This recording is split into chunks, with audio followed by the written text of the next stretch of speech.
আমাদের মেকআপের দাদা একদম পুরো হিরো হয়ে আসছে। এই যে আমাদের সমাধি, আমাকে প্রচুর খাওয়া দাওয়া করায়।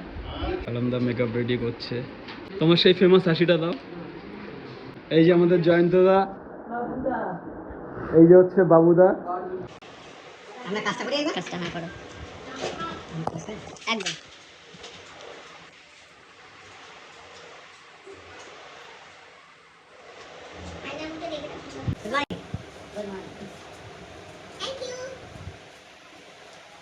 ঝুঁকে করবে তাহলে তুমি চলে আসবে।